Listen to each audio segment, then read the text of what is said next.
Louvado seja nosso Senhor Jesus Cristo.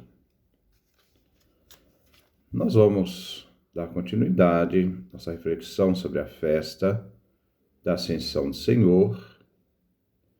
Caiu no Dia das Mães, nosso 27º encontro. Estamos no ano B. Celebramos neste domingo a festa da Ascensão de nosso Senhor Jesus Cristo.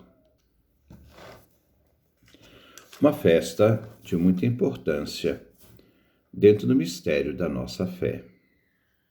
Os 4 evangelhos testemunham que Jesus, morto na cruz e sepultado, se mostrou vivo aos apóstolos e a alguns discípulos.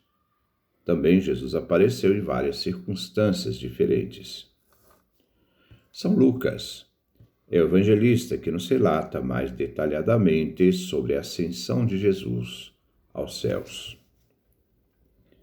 Na ascensão, os discípulos de Jesus se alegram porque o Cristo exaltado, isto é, ressuscitado, subiu e sentou-se à direita de Deus Pai. Cabe aos discípulos iniciar a missão de serem testemunhas de Jesus, porque o campo de ação é o mundo. O Pai é o princípio e o fim de toda salvação. Na disposição em nos salvar, o Filho eterno do Pai se fez homem completo no seio da Virgem Maria. Ele se fez como nós. Recebeu de Maria um corpo semelhante ao nosso, exceto no pecado. O que não foi assumido, não foi redimido. O Filho eterno, palavra eterna, redimiu o ser humano. O ser humano, corpo, alma e espírito, como encontramos na primeira carta aos Tessalonicenses, capítulo 5, versículo 23.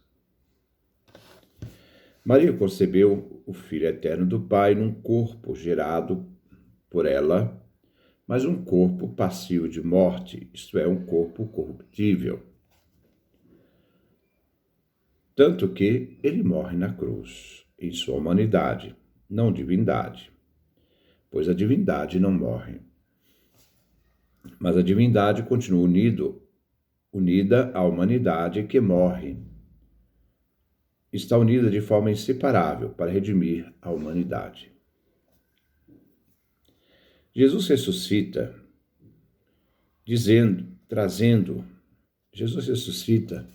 trazendo essa mesma humanidade gerada em Maria. Não mais num corpo corruptível. Jesus ressuscita num corpo incorruptível, isto é, não mais passivo de morte, um corpo glorioso. A humanidade veio assim redimida e se torna um homem novo, uma nova criação, através do Cristo. Agora, este Jesus, ao subir aos céus, carrega para junto do Pai nossa humanidade. Esta humanidade veio então deificada, como nos diz Santo Atanásio. Deus se fez homem para que o homem, assumido, se tornasse divino. Chama-se deificação. O ser humano veio deificado e a humanidade redimida, e essa humanidade sobe aos céus. Está sentado à direita de Deus Pai. A antífona de entrada é tirada do livro dos Atos dos Apóstolos, capítulo 1, versículo 11. Homens da Galileia, diz o texto, por que ficais aqui parados, olhando para o céu? Os 2 homens vestidos de branco chamam a atenção dos apóstolos após Jesus subir aos céus. E dizem, não é hora de ficar olhando para os céus. É hora de assumir a missão. A missão deve ser realizada no mundo. E essa missão é uma ordem de Jesus. Os discípulos e nós hoje devemos cumprir a missão de sermos anunciadores da boa nova do reino, do Evangelho. Agora, a coisa é conosco. Esse Jesus virá do mesmo modo como vistes partir para o céu, diz o texto. O Jesus que subiu aos céus é o mesmo que virá no fim dos tempos. Durante o período da subida de Jesus aos céus e da sua volta, cabe a missão.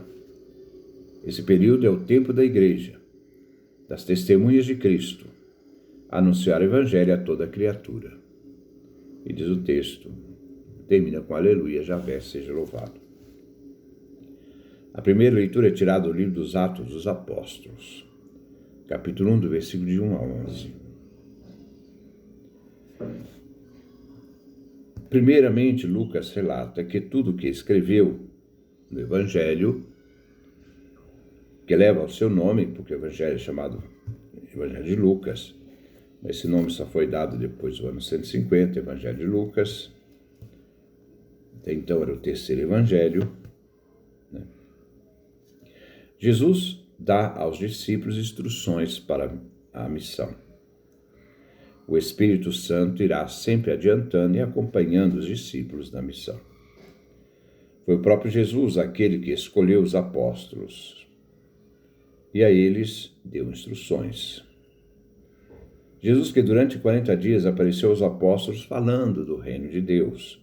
Agora, os discípulos, a partir da luz da ressurreição, veem iluminados a sua mente e seu coração. Os apóstolos deveriam então permanecer em Jerusalém, esperando a realização da promessa do Pai, os dons do Espírito Santo em Pentecostes, quando seriam batizados com o Espírito Santo. Pentecostes será a difusão da mensagem do Evangelho, agora pelos discípulos em missão. A difusão tem um início pequeno. Vós sereis minhas testemunhas em Jerusalém, a capital, a cidade santa, a cidade que matou Jesus. De Jerusalém, o campo aumenta para a Judéia. Se Jerusalém é a capital, a Judéia é o interior. Da Judéia se expande para Samaria, fora do território judeu, e dali até os confins da terra. A igreja abre as portas para a difusão do Evangelho. A igreja não nasce em Pentecostes. A igreja nasce com Jesus, quando envia os apóstolos em missão, como encontramos também no dia da ressurreição do Evangelho de João. Como o Pai me enviou, também eu vos envio. E soprando o Espírito Santo, deu a Jesus a missão de reconciliação. João capítulo 20, versículo 19 em diante. Agora Jesus entrega o Espírito em Pentecostes para a difusão da sua mensagem, acompanhados, assessorados pela ação do Espírito Santo, que age adiantando as iniciativas dos apóstolos da missão da igreja. Então, a igreja nasce no dia da ressurreição, quando Jesus confere aos discípulos, dando-lhes o Espírito Santo para que realize a missão, e ela, em Pentecostes, inicia a difusão. Isto é, a igreja abre as portas e vai para o mundo anunciar o Evangelho. Os apóstolos são testemunhas. Em grego, a palavra testemunha significa mártir. Anunciadores da mensagem para o mundo inteiro, até os confins da terra. Não cabe aos discípulos saber o tempo, os momentos em que Jesus virá para restaurar o reino de Israel. Essa não é a preocupação da igreja. A igreja não deve preocupar quando vai ser o fim, como será o fim. Não deverá dar pitacos sobre o fim do mundo, o fim da história. Não. Isso não é da competência dos cristãos. Sobre a questão da vinda gloriosa de Jesus. Sabemos que vai acontecer, mas como vai acontecer, isso é uma realidade do Pai. Aos discípulos compete simplesmente uma coisa: se preocuparem com a missão, pois foi para isso que Jesus os enviou. Então eles não devem preocupar com o fim, saber que o fim virá, mas enquanto é o tempo da igreja, entre a ascensão e a vinda de Jesus, a igreja deve responder a esta missão. Porque isso é competência da igreja e dos discípulos de Jesus. Nós não devemos nos arvorar no direito de querer tomar posse daquilo que pertence ao Pai. Só a Ele pertence, só Ele sabe. Por isso, se deve olhar para baixo, para a missão, uma missão que deve ser cumprida. Pois chegou o tempo da igreja, tempo histórico, que vai da Assunção até sua volta. Este é o tempo da igreja em missão. O salmo responsorial é o Salmo 46, 47. Deus é rei de toda a terra. É um salmo do tempo do pré-exílio da Babilônia. O refrão é tirado do versículo 6, quando se proclama a realeza divina. Deus vem entronizado no templo, nos céus, por entre aclamações. A retrospectiva da história da salvação em Israel liga a consumação e entronização de Javé como rei de todo o universo, de todo o mundo. Como rei vem entronizado entre aclamações, Javé Deus vem entronizado, rei do universo, por entre aclamações. É ele que dirige o destino de todo o povo. A primeira estrofe é tirada dos versículos 2 e 3. Todos os povos são chamados a se unirem a um louvor, a fim de que se preste homenagem à soberania de Deus sobre a humanidade, reconhecendo o domínio de Deus sobre toda a humanidade. A segunda estrofe é tirada dos versículos 6 e 7. O convite no templo para que, na subida da entronização de Deus, Rei do Universo, Rei de toda a história, se faça então aclamações, usando também instrumentos de cordas, a harpa, um instrumento de corda que eleva aos corações. A terceira estrofe é tirada dos versículos 8 e 9. O salmo celebra e convida a comunidade para que se faça aclamação a Javé Deus, Deus da história dos povos e nações. Deus que sobe e senta no seu trono celeste, pois é ele o rei diante de todo o mundo. Que a harmonia da harpa possa imprimir este momento sublime de louvor. A segunda leitura é tirada da carta de São Paulo aos Efésios, capítulo 1, versículo 17 ao versículo 23. Paulo, nesta carta do cativeiro, está preso em Roma, quer sustentar a fé dos Efésios. Ele, prisioneiro, tem algo a dizer aos Efésios, que são livres. Paulo inicia com uma súplica dirigida em favor da comunidade, dirigida a Deus e Pai de nosso Senhor Jesus Cristo, como já havia feito no capítulo 1, versículo 3 da carta aos Efésios. Esse Deus que concede à igreja dos Efesinos um espírito de sabedoria, a fim de que eles sejam revelados e cheguem ao conhecimento de Deus Pai. A ação é sempre divina, a quem se suplica na oração. Que o Pai possa abrir a mente, o coração, a consciência, para a luz divina, que tudo ilumine, principalmente onde existe trevas. O fim de se conhecer a fim de se conhecer a esperança da nossa vocação, de sermos portadores da herança com os santos. Os santos são os que foram resgatados e participam da graça que Cristo Jesus nos conferiu em sua morte e ressurreição. Toda ação divina é em nosso favor e é uma manifestação do imenso poder exercido por Deus a todos aqueles que creem.